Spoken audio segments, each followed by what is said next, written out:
Train में यात्रियों से सोने की चोरी करने वाला 4 चोर को सोने के धातु और चोरी के नकदी रुपए के साथ किया गया है गिरफ्तार। पटना रेल एसपी के नेतृत्व में एक टीम गठित कर बड़ी कार्रवाई करते हुए चोरी के सोने के सामान और नकदी रुपए के साथ पटना स्टेशन से 4 चोर को किया गया है गिरफ्तार, जिसे पूछताछ के बाद आज न्यायिक हिरासत भेज दिया गया है। ये सभी पटना स्टेशन से गिरफ्तार चोर यात्री के बैग सहित सामान का करता था चोरी और बैग में रखे सोने चांदी के सामान को सोनार को कम दामों में बेचा करता था और बैग में रखे रुपए पैसे के साथ करता था यासी के साथ मौज मस्ती, जिसका आज रेल एसपी द्वारा प्रेस वार्ता कर दी गई जानकारी।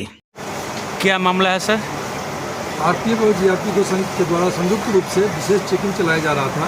इसी क्रम में 3 संदेहात्मक जो व्यक्ति थे उनको जब पकड़ा गया और उनका जब पूछताछ की गई तो पता चला कि ये यहाँ पटना जंक्शन पे जो जेवर हैं उसकी चोरी करते हैं, मोबाइल की चोरी करते हैं, बैग की चोरी करते हैं और इसी क्रम में उनसे गहन पूछताछ करते हुए जो उनके साथ उनके निशानदेही पे एक सोने का जो सोना गला के बेचते हैं, चांदी को गला के बेचते हैं दुकानदार संतोष कुमार, उनको भी पकड़ा गया है माल सलोनी थाना क्षेत्र से। इस प्रकार 4 जो अभियुक्त हैं उनको पकड़ा गया है और उनका आपराधिक इतिहास पाया गया है। कोतवाली थाना में 521 से 30, रेल थाना पटना जंक्शन 368-22, कोतवाली थाना 773-22, रेल थाना पटना जंक्शन 327-23, रेल थाना पटना जंक्शन 935-23, रेल थाना पटना जंक्शन 64-25 और इनके पास से जो बरामद हुआ है सामान वो दुर्गा जी का सोने का जो बरामद हुआ है वो दुर्गा जी का लॉकेट, उसके अलावा हनुमान जी का लॉकेट, चांदी का नथुनी,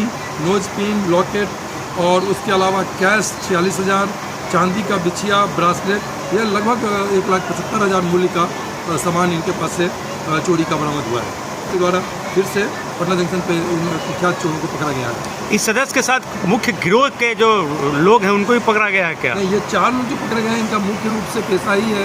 3 लोग जो चोर हैं मेन, ये चोरी करते हैं पटना जंक्शन पे और अन्य क्षेत्रों में भी, और मोबाइल की चोरी और जेवरात पर इनका खास ध्यान रहता है। तो ये उसी क्रम में ये जो दुकानदार है माल सलामी के, वो संतोष कुमार, वो तुरंत ही उसको गला देते हैं और गला कर बेचने का काम करते हैं वो संतोष कुमार। तो संतोष कुमार जो है सर पूर्व में ऐसे लोगों से गिरोह से मिले हुए हैं क्या? इनकी संलिप्तता इसमें पाई गई है, उनके पास से भी बरामदगी हुई है।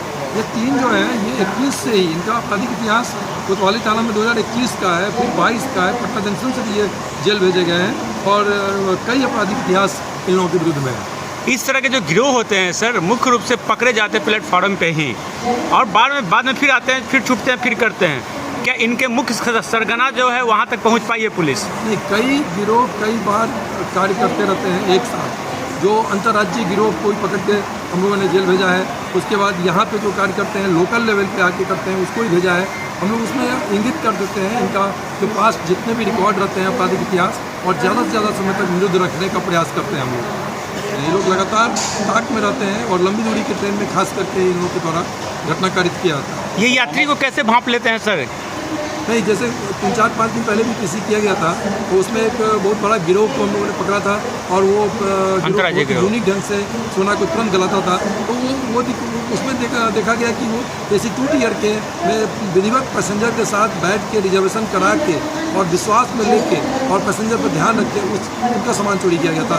हाई वैल्यू चोरी हुई थी 25-30 लाख का, उसमें हम लोगों ने 75% करीब उसमें बरामदगी हुई थी।